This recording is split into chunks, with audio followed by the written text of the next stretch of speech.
पिछले श्लोक में भगवान ने क्या बोला था?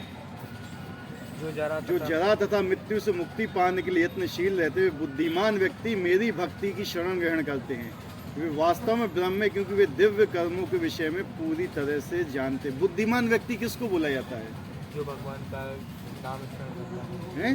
जो भगवान के बारे में बुद्धिमान मतलब क्या है? जो IITN है, नहीं, हैं? जो IAS हो गया है, हाँ। कौन है बुद्धिमान व्यक्ति? जो भगवान जो अपने को जानता है कि हम भगवान के सेवक हैं? जो ये जानता है कि हम भगवान की सेवा तो भगवान के लिए यहाँ पे आए हैं। प्रयास करता है भगवान कैसा?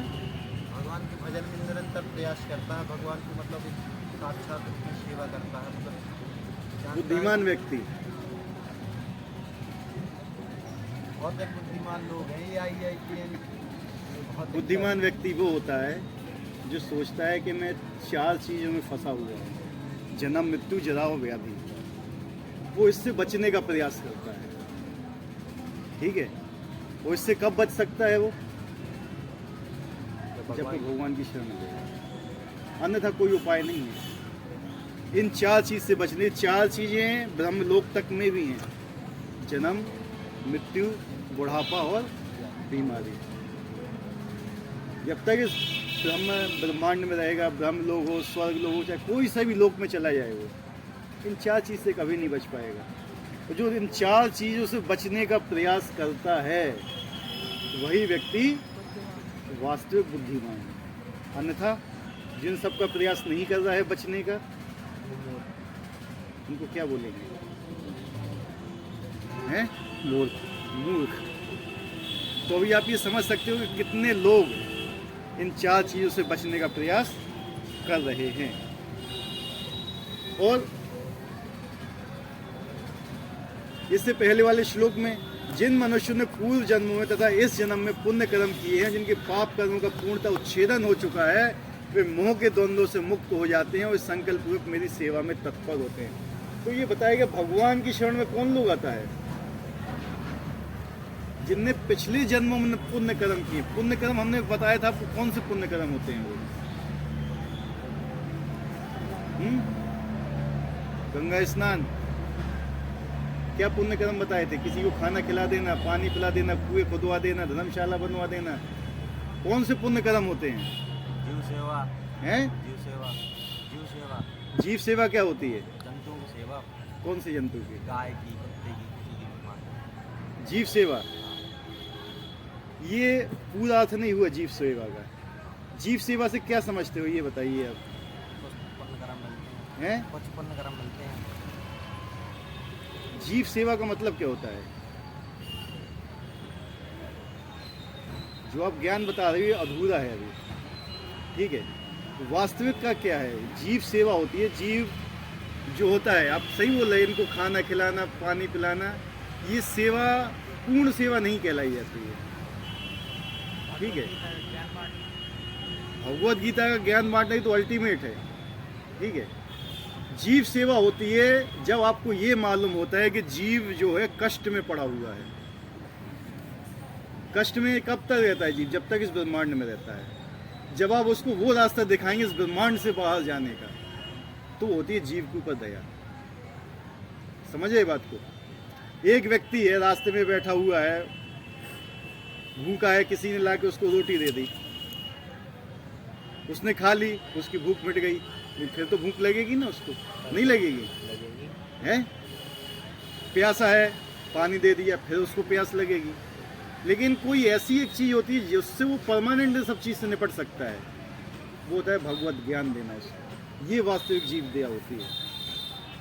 खाना खिलाना, पानी पिलाना, दवाई देना, कंबल देना, ये सब चीज़ क्या है ना, ये शरीर के लेवल की है। ये क्या है? पुण्य कर्म होते हैं। लेकिन इन पुण्य कर्मों से कोई फर्क नहीं पड़ता है। इन पुण्य कर्मों को भोगने के लिए आपको आना पड़ता है। पुण्य कर्म वास्तविक क्या है? जिनसे आपको भगवान की सेवा मिलती है, वो होते हैं महत सेवा।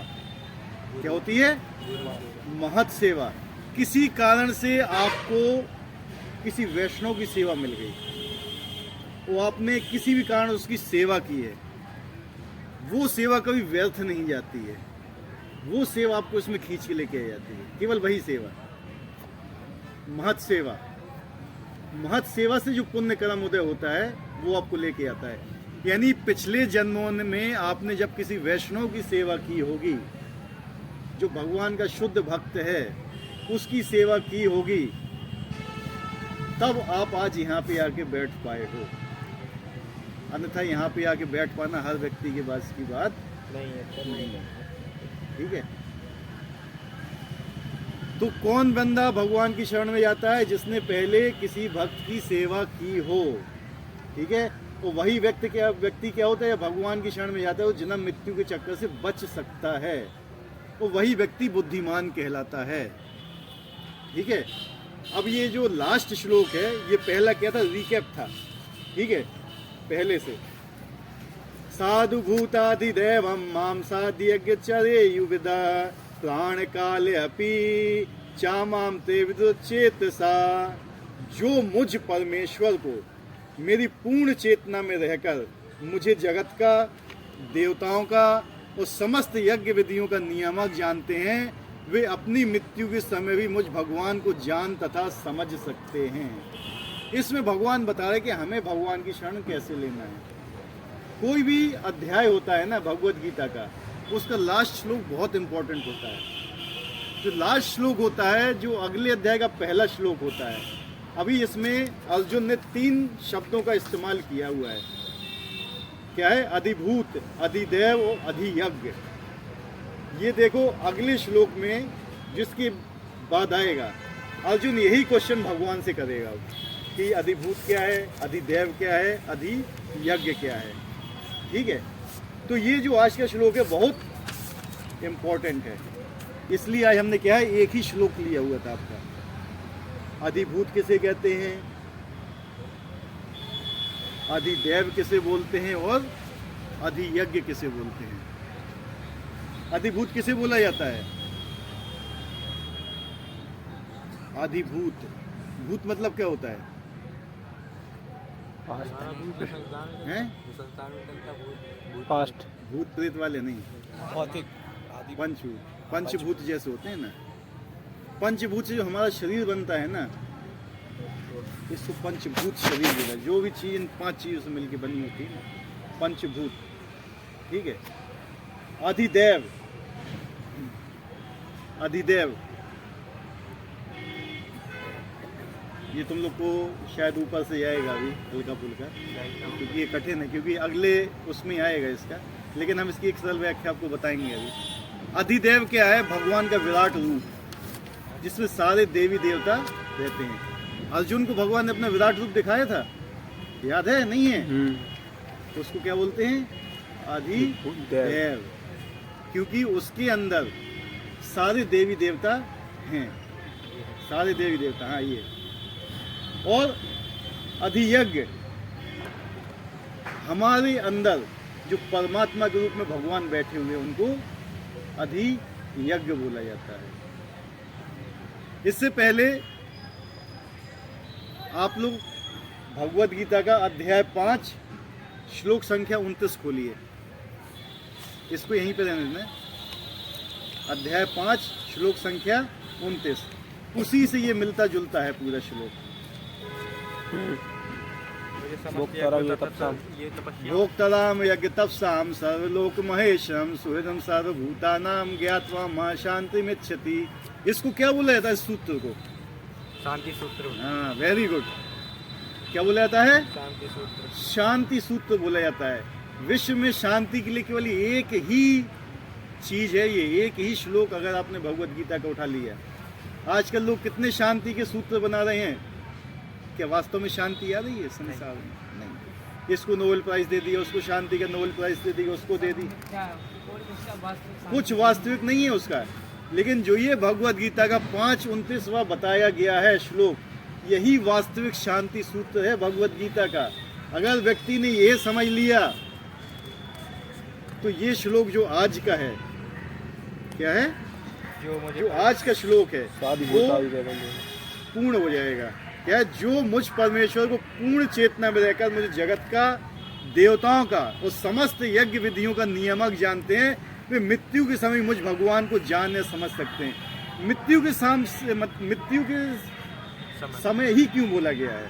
क्योंकि जो मृत्यु के बाद, मृत्यु के समय ही क्यों बोला गया है? कि मृत्यु के समय ही भगवान को समझ सकते हैं? अश्वनी, मृत्यु के समय ही क्यों समझ सकते हैं वो व्यक्ति? हैं? कष्ट में अभी भी हो आप?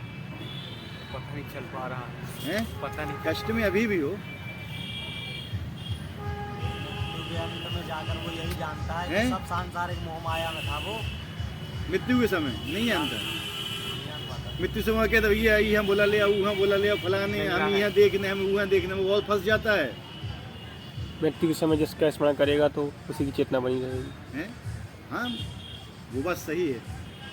देखो क्या होता है ना, भगवान ने बोला हुआ है, जो मृत्यु के समय भगवान का चिंतन करता है, स्मरण करता है, वो भगवान के लोग भगवत धाम जाता है मृत्यु के समय अपने। और मृत्यु के समय हर व्यक्ति ये नहीं कर पाता है। मृत्यु के समय हर व्यक्ति ये नहीं कर पाता है। ठीक है, तो मृत्यु के समय जानने का मतलब क्या है? मृत्यु के समय आदमी क्या काम करता है बताइए? उसको ये मालूम है, तुम्हें पता चल जाए कि 15-20 मिनट तुम्हारी मृत्यु होने वाली है, क्या करोगे? नाम जप शुरू कर देंगे। हैं? सारी यश पूरे करेगा बहुत अच्छे। और यही पता चल गया 15 मिनट बाद तुम टपकने वाले हो अभी, क्या करोगे बताओ? वास्तविक चीज बता ना। हैं? पैसा ऐसा सब व्यवस्था करेंगे कहाँ कैसा जमा है। समझ रहे ना, भगवान को कोई याद नहीं करेगा उससे। तो जो व्यक्ति जिंदगी भर जो चीज करता है वो उसको मृत्यु के समय याद आती है, वही करेगा। अगर उसने जिंदगी भर पैसे के पीछे भागा है तो उसको पैसा याद आएगा उस समय। ठीक है, जो व्यक्ति जिंदगी भर जो कुछ किया है, तो मतलब अगर भगवान को याद करना है मृत्यु के समय तो क्या करना पड़ेगा आपको? जिंदगी भर भगवान को स्मरण करने का अभ्यास करना पड़ेगा। समझ रहे बात को? समझ रहे हो ना? बहुत मेन श्लोक है, इसलिए मैं अभी बहुत स्लो चल रहा हूँ इसमें। तो भगवान को अगर जिंदगी भर मतलब मृत्यु के समय आपको याद करना है, सबसे पहली चीज आपको भगवत धाम जाना है। भगवत धाम जाने के लिए मृत्यु के समय भगवान का स्मरण होना चाहिए। और मृत्यु का स्मरण कैसे होगा, मृत्यु के समय भगवान का स्मरण कैसे होगा? उसके लिए आपको जिंदगी भर भगवान का स्मरण करना पड़ेगा, भगवान में अपने मन को लगाना पड़ेगा, नहीं तो लास्ट में भगवान याद नहीं आएंगे। और जब भगवान वास्तव में लास्ट में याद नहीं आएंगे तो फिर से आपको जन्म लेना पड़ेगा। जरूरी नहीं है कि मनुष्य योनि में ही जन्म मिले, जानवर भी बन सकते हो, कीड़े मकोड़े भी बन सकते हो। और फिर जो ये जन्म मिला है आपको, ये जन्म आपका व्यर्थ चला गया। क्या हो गया? व्यर्थ चला गया। व्यर्थ चला गया। कोई उद्देश्य नहीं है इस जन्म का। इस जन्म का उद्देश्य केवल इतना है कि आप मनुष्य जन्म एक क्या है, एक आपको वरदान मिला हुआ है। आप उस डोर के सामने खड़े हुए हो जो भगवत धाम के लिए खुलता है, लेकिन आप उस डोर को नहीं खोलना चाहते, उस दरवाजे को नहीं खोलना चाहते हो, तो आपका ये जीवन व्यर्थ है। और ये सोचिए कि आप अपने जीवन की वास्तविकता निभा रहे हैं अथवा व्यर्थ गंवा रहे हैं। सांसारिक मोह माया में फंस कर व्यर्थ गंवा रहे हैं। गंवा रहे हैं ना। यही पता होना चाहिए लोगों को कि मैं अपना जीवन बर्बाद कर रहा हूँ। लेकिन प्रभु जी किसी को आखिरी यात्री में भी नहीं पश्चाताप होता है। ठीक है, नहीं होता है तो इसलिए तो है कि कितने लोग, नहीं मनुष्य जन्म कितने लोगों को मिलता है? जितने पूरे वर्ल्ड में मनुष्य होंगे ना, उससे ज़्यादा चींटियां तो महुआ अकेले में मिल जाएंगी आपको। होंगी कि नहीं होंगी? चींटियां महुआ अकेले में होंगी। जितने इस मंडी के अंदर चूहे होंगे ना, महुआ के पॉपुलेशन से ज़्यादा होंगे। 1/3 हो। ठीक है, तो मनुष्य शरीर बहुत कम लोगों को मिलता है। और कितनी योनियों के बाद मिलता है? 84 लाख योनियों के बाद। तो ऐसा नहीं कि 84 लाख योनि में एक बार ही जाना पड़ता है। आप एक योनि में 1000 बार भी जा सकते हो। एक दिन में आप इतने कर्म कर लोगे, एक दिन में केवल मनुष्य जीवन के एक दिन में जितने कर्म कर लोगे कि आपको 1000 जन्म भी लेना पड़ सकते हैं। ठीक है, तो ये चीज हमेशा याद रखिए। तो मृत्यु के समय भगवान को याद करना कोई आसान काम नहीं है। इसलिए जितने भी वैष्णव आचार आते हैं ये अपने नियम बनाते हैं कि आपको ये माला जाप करना है। माला जाप के लिए बोला गया है कि आपको प्रतिदिन भगवान के नाम की माला जाप करना है। माला जाप कौन कर सकता है? हर आदमी भी माला जाप नहीं कर सकता है,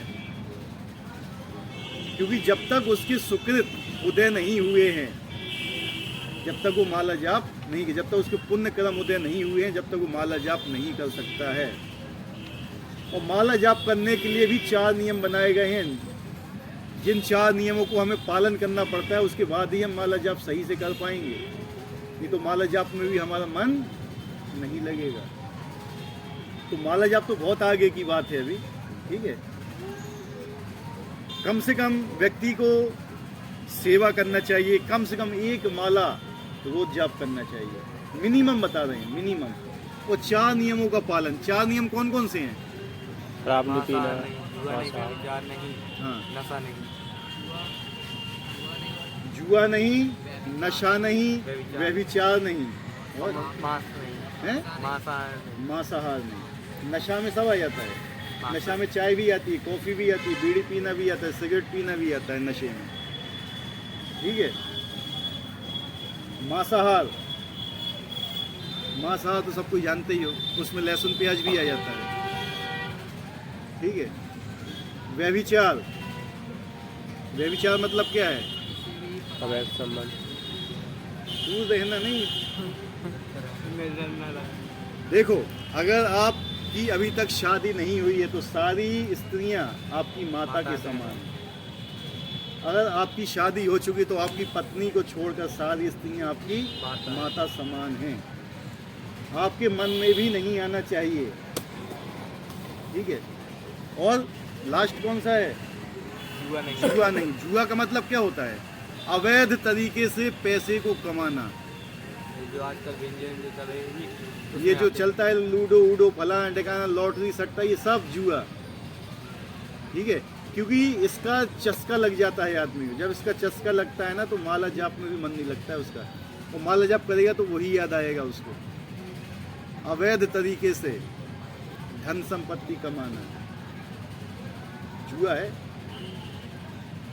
और जुआ कभी किसी का नहीं हुआ, ठीक है। तो 4 चीजें, तो जब 4 चीजें याद रखता है आदमी तब वो कुछ बुद्धिमान कहलाता है। जब वो ये समझता है कि मैं यहाँ क्यों आया हूँ, क्या मैं कौन हूँ। अब पूछा जाए मैं कौन हूँ तो आंसर क्या है? बताइए, आप नए व्यक्ति आए हैं ना, मैं कौन हूँ बताइए, आप कौन हैं? हैं?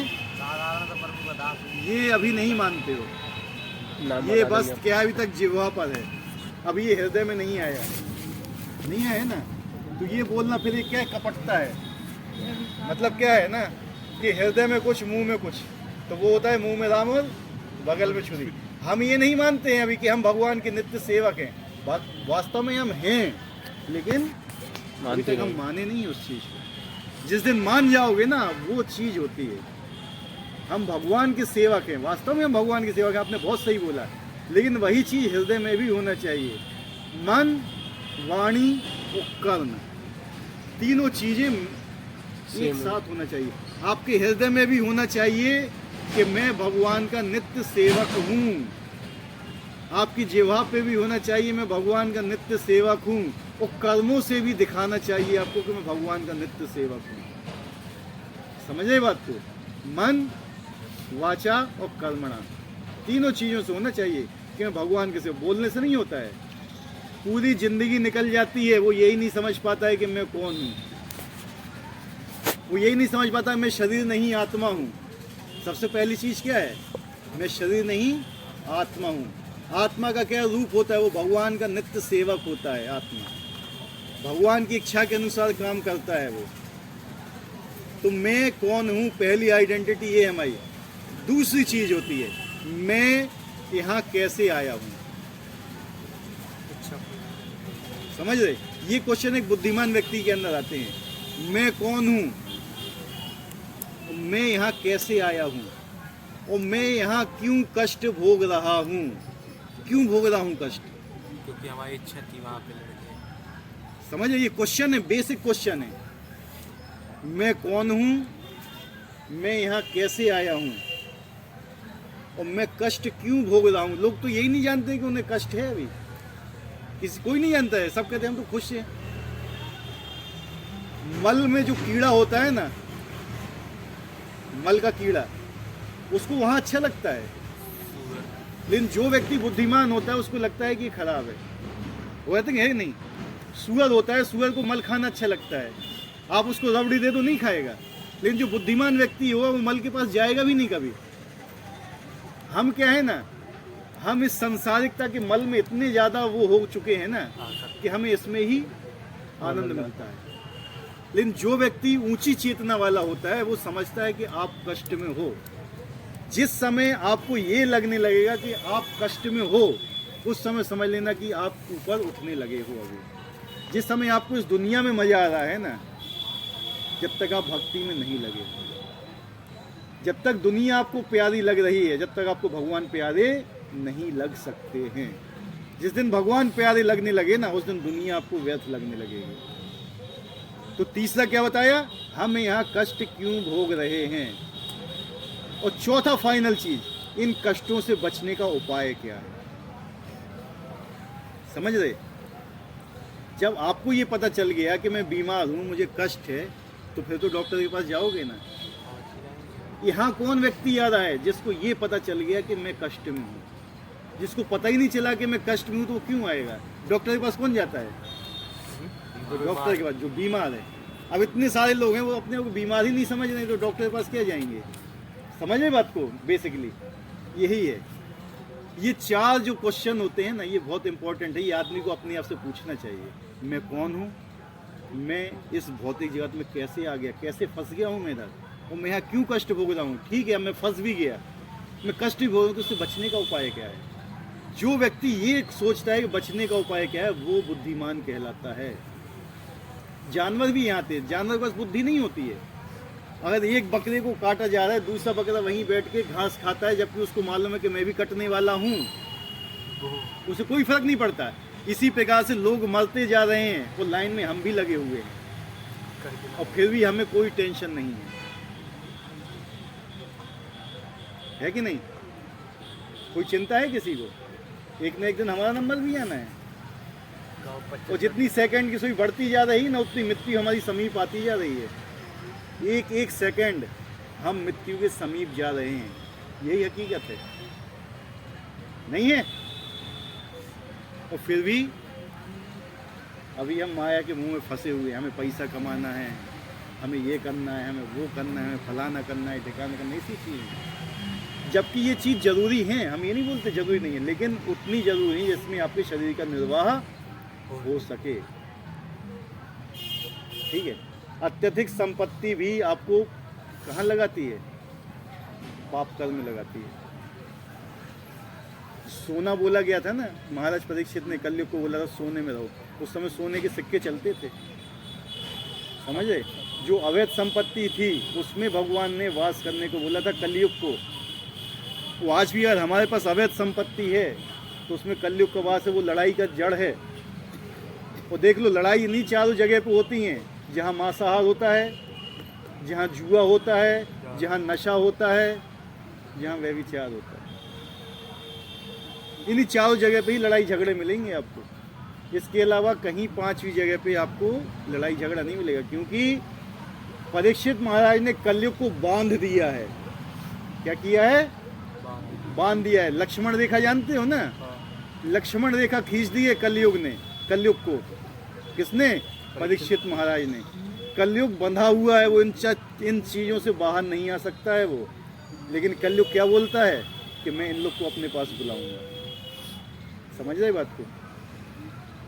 कलयुग तो नहीं आ सकता है बाहर, लेकिन तुम्हें बुला लेगा वो हमें बुला रहा है, वो हम जा भी रहे हैं बहुत जल्दी। ठीक है। इन्हीं चार चीज़ों में फंस रहे हैं लोग।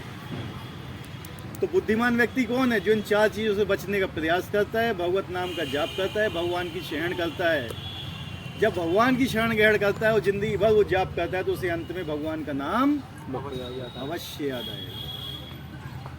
और भगवान बोलते हैं पद्म पुराण में, अगर किसी कारणवश